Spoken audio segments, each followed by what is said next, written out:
Good morning. Happy Monday or whatever day it is when you guys decide to watch this later. Today we're going to talk about multiple offers. And so right now in, what are we in, August of 2020, there are just crazy things going on in the real estate market because we have a lot of buyers and not a lot of properties to sell. The market is really hot. We're getting a ton of competing offers and things like that. So one of the questions that I've been getting a lot in the past few weeks are, how do we handle multiple offer situations, whether it's from the buyer side or the seller side? So today, that's what we're going to talk about. How do you handle multiple offer situations? And we're going to look at basically three main things. And this class shouldn't be too long, probably an hour or so, maybe a little bit less. But we're going to look at the company policy and some best practices for handling the multiple offers when representing the seller. We're going to talk about tips and strategy for leveraging the best terms on the seller side, and then also how to win over your competition when you represent the buyer in multiple offer situations. So let's get rolling. What is the broker's policy for handling multiple offers? And this is kind of the question that I've been getting lately is, does Florida Luxury have a policy specific for multiple offers? And the answer is yes, we do. If you go into Ask Luxy and type in multiple offers, you're going to see this document. And basically what it says is, it is inevitable that simultaneous or multiple offers get received for the same property. In this event, all the offers tendered, whether oral or written, now this is where I deviate, but I'm going to talk about this in a second, will be immediately shared with the seller. The salesperson involved shall not partake in an unfair advantage of the situation by informing their prospective buyer the amount of other prospective buyers' offers, as this is an ethics violation. It is also inappropriate to make any price suggestions whatsoever regarding a counteroffer. The company requests that the salesperson keep a log on all stages of occurrences leading up to the receipt of multiple offers and the seller's decision on the purchase agreement accepted. The company recommends that in a situation of multiple offers that the salesperson recommends to the seller to notify all buyers that multiple offers have been received and requests that each submit their highest and best offer by a given date and time, of which all offers will be considered and that the seller has the right to decide based on which one they want. Okay, so this is the official company policy. There's only one area with this that I personally, now I'm going to encourage you guys to follow the company policy, but I'm going to offer my 2 cents because this is just me. Where it says oral or written. Okay, my personal opinion, an oral offer is not an offer. It's just not. So I'm not going to present oral offers because I have no proof of funds, no verification or pre-approval. It's an agent who has sent me a text or an email saying, I have a buyer that's willing to pay this. Well, okay, great, but there are other factors in this contract that come into play here. So me personally, I'm going to go tell that agent, I need this offer in writing, get it to me by this period. So I don't present oral offers to the seller. And I explained right at the time of my listing agreement that an oral offer is only as good as the paper that it's written on. And it's not written on paper. It can't be executed. It doesn't exist. I don't want my seller getting excited about an offer that's never going to come to fruition. Because I can tell you guys, over the years, I've had a number of instances where the agent will shoot me a text and go, hey, I'm going to bring you a full price cash offer. Awesome. I get my seller super excited for it.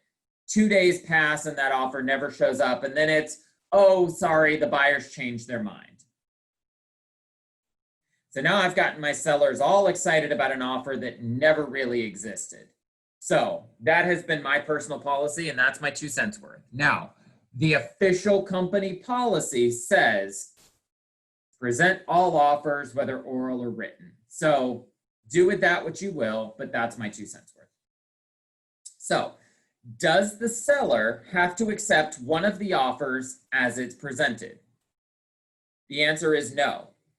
The seller retains the right to counter any offer. The seller can also choose not to accept any of the offers and wait for another. So this is kind of a misconception when it comes to multiple offer situations, is that I get 3 offers and none of them are really what the seller wants, but because multiple offers have been received, that we have to accept one. And the reality is that's not true at all. We can counter any of those offers. So, maybe we have somebody that submitted a full price offer, but they need closing cost assistance. Well, let's say 3 offers were all very similar in that. The seller has the right to counter back and go, okay, I'll take full price, but I'm not going to give you closing costs, or whatever the case may be. You don't have to accept the offer as it's written just because multiple offers were received. So just make sure you guys understand that. The second question is, what factors should be reviewed aside from the price that determines the best offer for the seller? Well, now we're looking at all the contingencies. So I was reviewing a contract for an agent over the weekend, and it was a cash offer with no inspection. And basically that was the seller's counter offer. And I told the buyer's agent, I wouldn't normally recommend that. I would not recommend a buyer purchasing a property without a home inspection, because at the end of the day, there could be significant issues going on there that could impact that buyer's decision to want to spend $180,000 cash on this property. But they wanted the price, and that's what the seller countered, and they were willing to accept it. So in that case, that's a contingency. They were willing to waive the inspection contingency. Again, not something I would recommend, but if that's what it takes to win this particular home and they want to win this home, understand that all of these contingencies are negotiable. The financing contingency, the inspection contingency, a home warranty, seller concessions, closing date, amount of escrow, all of these things are negotiable. So nothing is set in stone until the buyer and the seller both agree to it in writing. So go through all of the contingencies that exist in the offers and figure out what makes the best situation for the seller. Maybe they need a longer closing date. So a 14-day cash closing is actually not the best situation for them. Maybe they need 45 days to be able to get out of their home, or they're buying another property or something like that. So there are all these contingencies in a deal that may impact whether or not your seller decides to take them. So we'll look at this property as an example. It's a 2-bedroom, 1-bathroom home in Seven Springs. It was back in 2018. It's not still on the market. It was built in 1975. It's 840 square feet. It says it's move-in ready, all that jazz, okay? So this seller receives 2 offers on this property. They're asking $124,900. They're willing to accept cash, FHA or VA, or conventional, obviously. It was built in 1975, and it's in average condition for the age of the home. Okay, cool. Buyer A is willing to offer $122,000 cash, $1,000 in escrow, 10-day inspection, 30-day closing. Buyer B is willing to offer $132,000 FHA, $1,000 deposit with 6% toward closing costs, which brings their net offer down to $124,200, or something very close to full asking. They have $500 for FHA repairs, 10 days of inspection, and 30-day closing. So let's run this scenario, and you guys can either turn on your microphones and we can talk, or you can put it into chat. What could go wrong with buyer A's offer? It's cash, only $1,000 in deposit, 10-day inspection, 30-day closing. What are the contingencies, or what are the things here that could go wrong? Things could happen on the inspections, and the buyer could back out. Absolutely. So what about buyer B? So they're coming in $7,000 over asking. They're asking for the closing cost assistance. They have $500 repair limit, same 10-day inspection, same 30-day close. What are the things that could go wrong with that one? Same thing on inspections and also appraisal if it doesn't appraise. Correct. Now, here's the other problem. Because this is FHA, this FHA appraisal is going to stay with that property for somewhere between 90 days and 6 months.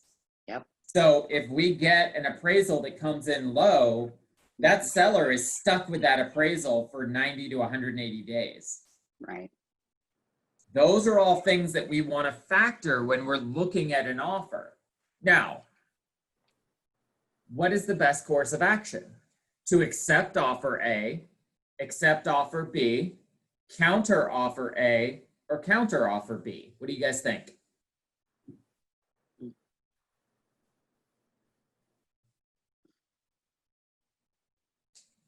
I would counter offer A. Okay, Yep, I would too. And here's why. They're offering 122,000 cash. You're asking 124.9. You do have multiple offers. So in this instance, I would go back to buyer A and counter at maybe 124,000. Mhm. You know, we're only asking them to come up another 2,000. Correct. But as we've already talked about, a lot less contingencies, a lot less things that can go wrong. Right. So counter offer A. Now, what is the risk in countering offer A?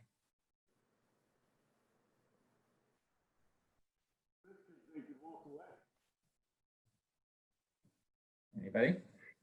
They could dig their heels in at 122. They could. Yeah, they Now- can walk away. They could walk away, and that's exactly what I was going for. Correct. Yep. You go back to 124 and the buyer goes, no, just kidding, I'm out. And now all of a sudden your cash deal just went away. Now, it's unlikely that that would happen, but it is a risk, and it's a risk that you need to understand. Anytime you change the terms of an offer, it's now a counter offer, as opposed to if they accepted offer A as is, then it's locked down, it's executed, and that's not to say the buyer couldn't back out of it, Right. but you now have a fully executed contract. So just understand the risk that anytime we counter, we don't have an executed deal until the buyer agrees to that counter. So it is a risk, and that's something we should be aware of. So for the next few slides, we're going to run through some what if scenarios, and I want to kind of talk through some of these with you guys. So what if you're the listing agent and you also have an opportunity to represent a buyer when there are multiple offers on a property? And this has happened to a couple of our agents in the last couple of weeks. And I've gotten this very question repeatedly. So how would you guys handle it? So you have a listing and an unrepresented buyer approaches you and says, hey, I'd like to present an offer. And you have also received other offers from other agents. How do you guys handle it? And have to become a transaction broker. Which we are by default, so that's okay. Mhm. Well, you just let them know that there's multiple offers, but you can't discuss what the other offers are with them. There you go. Yeah. This is where it gets to be a gray area. Because I know what the other offers are because I've been receiving them. But ethically, I can't go to my buyer and go, hey, so my highest offer is 165,000. You're going to have to do better than that if you want it. That's unethical and we can't do it. So what can we say? Give me your best and final. Okay, anything else?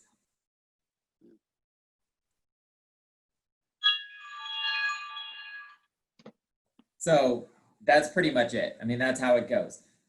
We do have multiple offers. And so this is where it gets to be tricky because they're like, well, what is it going to take for me to win? I ethically can't answer that for you, Mr. Buyer. All I can tell you is I need you to bring me your highest and best offer, and I will present it to the seller along with the other offers that are received. Of course, I want to win. I want to be able to double side this deal, but I have to remain ethical and I have to do it the right way. So what if the buyer comes to you and says, well, what if I were to offer 164,000? Would that be enough? Can I answer that question? I don't think you can. Nope, I can't.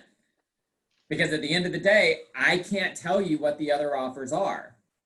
So my response has to be, if 164,000 is your best offer, I will be more than happy to write it up for you and we will present it to the seller, but I'm not ethically allowed to tell you whether or not it's good enough to win. All I can tell you is I need you to let me know what your highest and best offer is, your highest and best terms, and I will present it to the seller. Now, this is really difficult to do, and it puts so many agents into gray areas because obviously you want to double-side it. But we took an oath to be ethical and to follow the rules of the National Association of Realtors, and one of those ethics says that we will deal honestly and fairly with everyone. That includes other buyers' agents. You received 2 offers with identical terms. What do you suggest to the seller? So we've got 2 offers that are both full asking price, cash, same 10-day, 15-day inspection, approximately the same closing date. The two documents, the 2 offers are basically identical. So what do you suggest to the seller?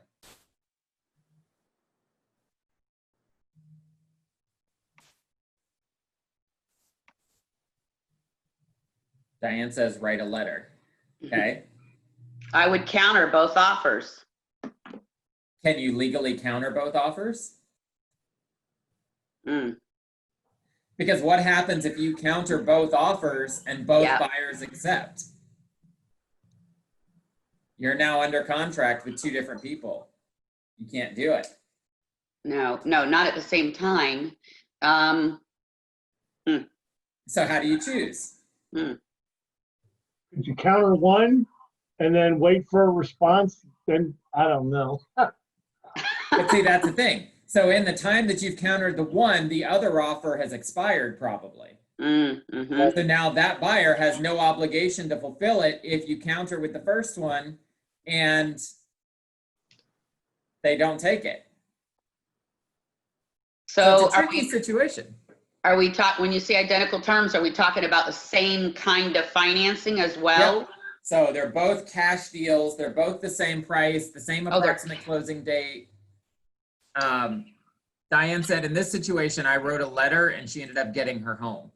So you're absolutely right. From the buyer side, you can absolutely do that. And we're going to talk about that as we get to it. But in this particular scenario, you represent the seller. You've received 2 offers that are absolutely identical. What I typically do is which one came in first. Well, yeah. Yeah, of course. But you've got 2 offers that are identical. So the seller doesn't care necessarily which one came in first. Yeah, but ethically, aren't you supposed to be logging when you get multiple offers? Aren't you supposed to be logging date and time so you can present them in that order? In theory, absolutely.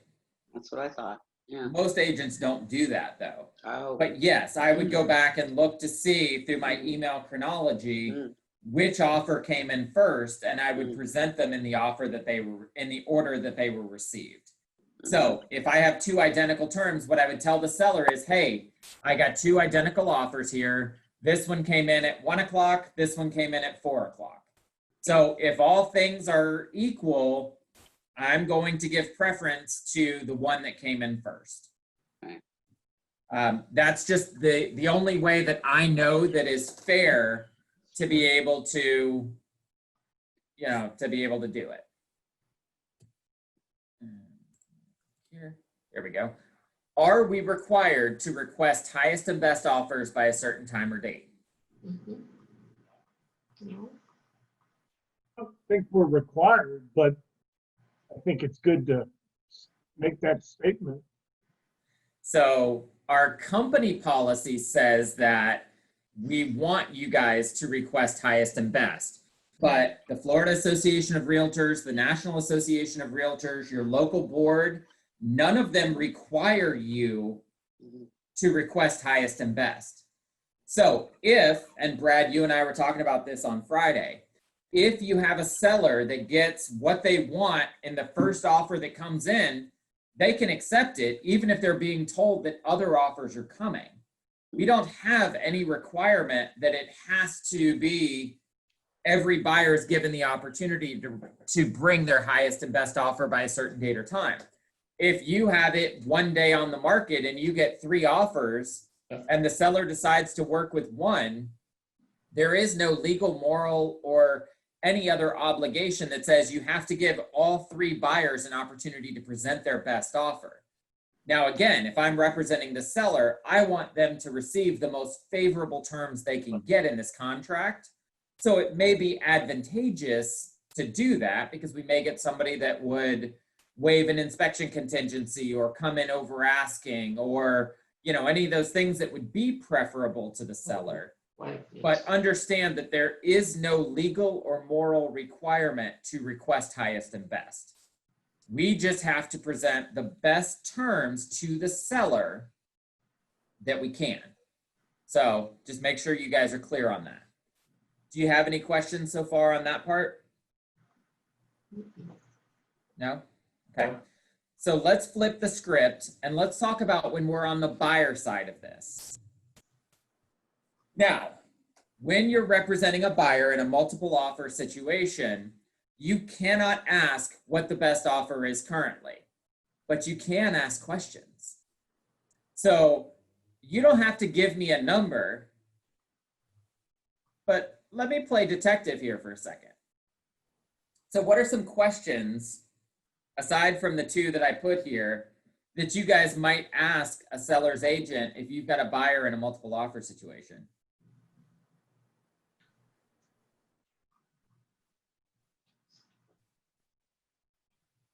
I'm going to make you guys think on a Monday morning.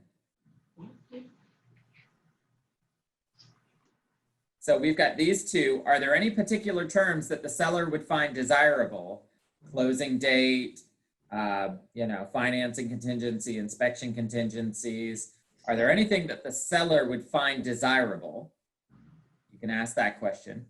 Or if we were to submit, or maybe if we were to submit a higher than asking price offer and it ends up not appraising, is the seller willing to match appraisal? That's a question you can ask. And Katie said, offer a larger escrow. Absolutely. The more money that the buyer has, the more skin in the game they have, the stronger that offer is going to look. But this second one is one that I really, especially if I've got a financing contingency, I really want to ask this question. If we come in higher than asking and it doesn't appraise, will the seller match appraisal? Because what could happen is the seller is not willing to match appraisal. And now my buyer has paid for an inspection and an appraisal and may still end up not getting the house. So I want to ask this question right up front. I'll play the game. I'll bring you an offer $10,000 over asking if that's what the seller wants. But ultimately, I need to make sure that my buyer is not going to lose out on, $1,000, $1,100, $1,200 between an inspection and appraisal. So ask some of these questions. If my buyer were to put more money in escrow, would that help the seller feel more at ease about accepting our offer? Again, things like that. Find ways to make your offer stronger without compromising your buyer's position. So like in the example I gave you, the seller countered back with no inspections. I don't love it, because I don't think any buyer should spend $100,000, $200,000, even $50,000 without some sort of an inspection. But if they want the house and that's what it's going to take, they may choose to do it. So, those are things to do. So, one question before we move on to the next one. Do you put that in the contract? Katie, what do you mean?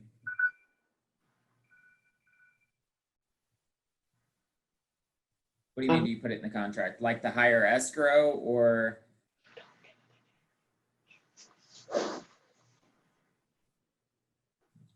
About the appraisal. You could put in there that, but here's what I would actually do. I would actually use the true appraisal contingency, because on that there's option 1 that says the seller has the option to cancel, or 2, the seller has the option to reduce. And I would choose option 2 that says seller will reduce the sales price. So that's the best way to do it, is to actually use the true appraisal contingency form. Hey, So Greg, that's a great question. Ma'am. hey, Greg, when we're talking to you, the rest of the group can't hear us. So we don't know what the question is that, was just asked to you that you just answered. Okay. Well, I will repeat the questions. Thank you. Katie's question was actually in chat, so I was kind of reading her question. But okay, I'll let you guys know as questions come up. Thank you. Yep. What if you have 2 buyers and both of them ask you to submit an offer on the same listing? So this has happened in the past couple of weeks as well. I've had 2 buyers approach me. They both want me to write up an offer for them on the property. How do we handle that?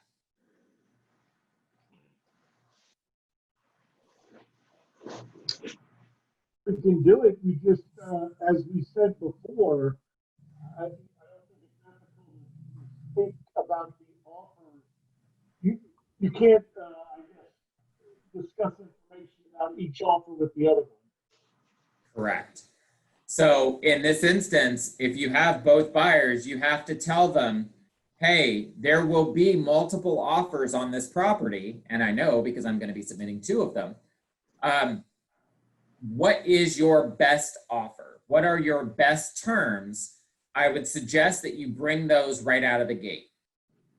And basically, I write up the 2 offers completely independent from one another. I don't tell either buyer that I'm also writing it for another person, because I'm going to just present them fairly that says, hey, I've got 2 buyers. Here is buyers A's terms and here is buyer B's terms. Submit both of these to the seller and then let the seller decide. At that point, that is all I can ethically and morally do.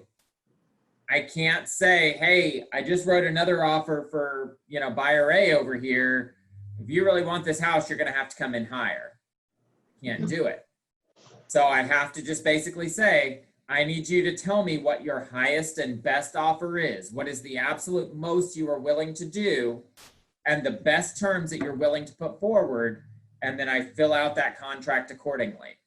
So I kind of have to operate as Switzerland here. I can't pick a side. I can't have a favorite. I just put the 2 offers side by side and then let the seller choose. Let's go here. You have a buyer and the listing agent also has a buyer making an offer. What is important to know in this situation? He has the upper hand, the listing agent does. Okay. But what else is important to know?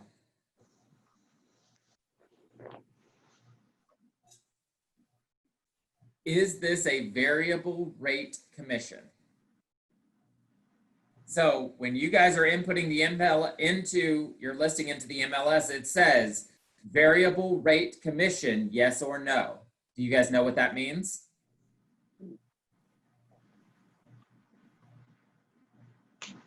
I don't, Greg. A variable rate commission means if I, as the listing agent, bring a buyer, I will reduce my commission by 1%. Now, what does that do for my buyer not being the listing agent? It makes their offer 1% lower than the exact same offer by that listing agent. That is why that question is in the MLS, and I encourage you guys to pay attention to it. Because we have to legally disclose if there is a variable rate commission. So when I talk to a listing agent and I see that in the MLS, it says variable rate, yes or no, and it says yes. When I see that and I understand that there are multiple offers on this property, my first question to that listing agent is, do you represent any of the buyers that are submitting offers? because at that point I already know the seller is going to save 1% or whatever that percentage is on the commission if they take their listing agent's buyer's offer. So I'm going to have to come in with a much stronger offer in order to beat what I'm up against. So that's why it's important for you guys to know that and to pay attention to that and to ask that question. Even in the event that it is not a variable rate commission, I am still at a disadvantage if any of those buyers are represented by the seller's agent. Because the seller's agent trusts the seller trusts their agent. Yeah. So if I can also represent the buyer, they're going to trust that I'm going to do my due diligence to keep that deal together because I now represent both sides of it. Yeah. So as a listing agent, my buyer will always, however subconsciously, be given the smallest margin of preference, assuming everything else is equal. The commission is equal, the sales price is equal, the closing date is equal, everything else is equal, but me as the listing agent also represents the buyer, then that is the offer that would be given preference to the seller. And Katie says, is it always 1% or could it be more? It could absolutely be more. I just used 1% as an example. You know, sometimes it's a 6% commission, but the listing agent says, if I represent the buyer, I'll do it for 4. I mean, it could be whatever. I was just using that as an example, but yeah, sometimes it might be more than 1%. Sometimes it might be 0.5%. It might be, you know, whatever that case might be. But that's why it's important to pay attention to, is it a variable rate commission? And does the listing agent represent any of the buyers that have submitted offers? So knowing the questions to ask can put you guys in a much better position to be able to win in these multiple offer situations. Hey, Greg, Sir. What is Florida Luxury? Does Florida Luxury have a policy on variable rates? Say that again, you're cutting out a little bit. I'm sorry, does Florida Luxury have a policy using variable rate commission? No. So basically what Florida Luxury's policy is that to take a listing, you have to offer at least a 2% co-broke to a buyer's agent and collect at least 2% as a listing agent to be able to not get broker approval to adjust from that. So basically anything above 4%, you can do anything you want. So whether you take a listing at 5 and then you say if you represent both sides, you reduce to 4. If you take it at 7 and say if I reduce both sides, I'll reduce it to 5 or whatever the case may be. We have our kind of minimum that we require you guys to charge or to offer. But outside of that, we don't have a policy that says, you know, whether you do or don't. A lot of times, especially in today's market, you're going to have a seller that specifically asks you, you know, hey, if you also represent the buyer, would you be willing to deduct the commission? Absolutely, but make sure that it's in your listing agreement and that it is properly disclosed on the MLS. Those are the legal obligations that you have. But no, we don't have a policy that says, yes, you can, or no, you can't, or yes, you should, or no, you shouldn't. When it comes to commissions, it is totally up to you guys about what you do or how you do it. My policy has always been, I don't offer it unless the seller specifically asks for it. Got it. Because at the end of the day, I'm still going to have to represent both sides of the deal. I'm still going to have to spend all that time with the buyer, with the lending and the financing and the title and the inspections and the appraisals and everything else. I'm still going to do just as much work.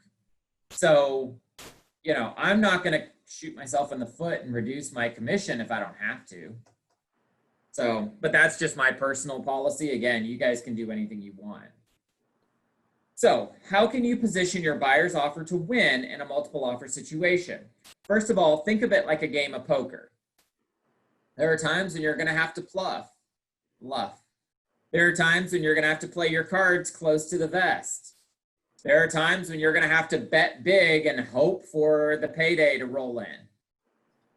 This is all part of it. So be strategic. a lot of the strategy comes into knowing who you're up against. If you're up against the dealer being the listing agent that also, you know, the one dealing the cards is also the one representing the players, you know, it's a tougher game, but it's not impossible to win. You know, sometimes you got to come in over asking price to buy the pot. Like, this is how it goes. So think about it in terms of a game of poker. The second thing is to be a strong negotiator. At the end of the day, you've got to be willing to fight for your buyer to be able to get in there. The third one, and this goes back to, I think it was Diane's point, attach a letter from you or the buyer to be presented with your offer to the seller. So that way, if there are multiple offers, the buyer or the seller's agent can present this letter that says, you know, I'm a single mom and I'm looking to buy my first home. You know, I know that you're probably going to get multiple offers, but this house is exactly what I'm looking for. You know, I would love the opportunity to be able to buy it. My financing is strong. I've already done my pre-approval. I've already submitted all my documents to the lender. You know, I understand what the process looks like, and I would really love the opportunity to be able to buy this house.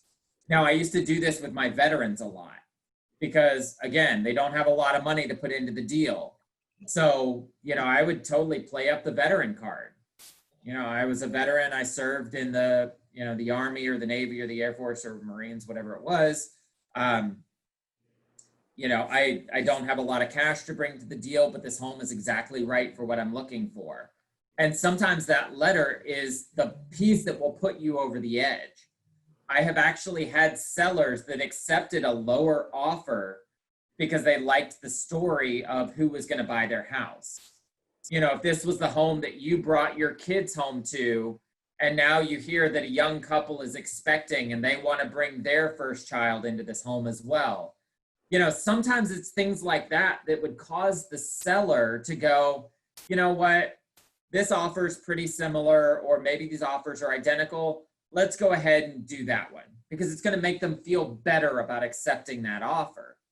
So absolutely, if it's a competitive market like it is right now, submit letters with your, you know, with your offer. And it's even better if it's a handwritten letter from your buyer, as long as it's legible. You know, don't do a handwritten letter where they're not going to be able to read it. But if they can do a handwritten letter that you can attach and submit with your offer, guys, that is golden. So if you take nothing else away from this, take that. And then the last one is play nice with the listing agent. I think it was actually Diane recently that had a buyer's agent that was just being really crappy to her. And guys, that's not how you win. Play nice with the other listing agent. Because I have actually had instances in the past where offers were similar, but the seller's agent told the seller, I know Greg, I know his reputation, I've done deals with him in the past, and Greg is an agent to get deals done. He's not one that's going to go, oh, the appraisal came in $1,000 short, the buyer's walking away. Like, I'm an agent that gets deals done. So I have actually had my buyer's offers accepted, even when there was a similar or sometimes even a better offer, because I played nice with the listing agent. There's so much to be said for just playing nice in the sandbox, for having a good reputation with other agents. And sometimes that is enough. You know, when I call and go, hey, we're going to be submitting an offer, and the agent says, oh, okay, I've got multiple offers. And then I might have a 5-minute conversation just to build some rapport with this agent if it's one I don't know. You know, take a few minutes and go, oh man, how crazy is it that this market, you know, people are submitting multiple offers and people are, you know, XYZ. And you guys start talking about the industry and you start talking about, you know, this is the 9th offer I've had to write for this buyer. They keep getting outbid. If there's anything you can do to get this offer accepted, I would be eternally grateful. And then the agent might say something like, well, you know, I can't give you numbers, but if you bring me, you know, XYZ, or, you know, if you were willing to do this or that, I might be able to help kind of put your offer up there. Playing nice with this agent. Don't get into areas of ethics. Don't ask, what is the best offer you have, but ask some questions, build some rapport, get to know this agent, make them want to work with you. If you're just crappy to this other agent, guys, you're putting your buyer at a disadvantage. So understand the role that you have to play, even if the listing agent is one that you've heard terrible things about. Play nice, because you never know when you're going to be able to get a deal done because you were nice when other people weren't. So keep that in mind. Now, what questions should you ask a listing agent when preparing an offer in a multiple offer situation? This is a recap, so I want to see if you guys are paying attention. Are there specific items, I guess, consideration like closing, escrow, inspection, items that the seller is looking for? Exactly. Are there any particular terms that the seller would find preferable? What else?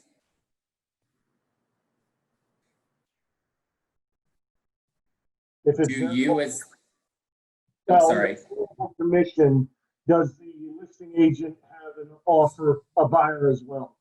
correct. Those are the two things that I want to know. Are there any particular terms that the seller desires? Is there a particular closing date? Is there, something else that would help make their life easier? And do you as the listing agent represent any of the buyers that have currently submitted offers? Those are the two questions that you really should be asking. So I'm going to kick it back to you guys. What do you think from kind of what we've talked about? Let me stop sharing here so we can go back. What questions do you have, or what were some takeaways that you guys have gotten from this class that maybe you didn't know before? I certainly didn't know about the variable interest rate or variable rate thing. Oh, the variable rate commission. Yeah. That's something that just kind of gets overlooked, but it's important. I mean, it's one of those things that is just really good for us to know. Because again, it just lets you know the game you're playing. What about the rest of you guys? I didn't know about the variable commission rate either. Okay. That was good. Good. Well, I'm glad you guys had that.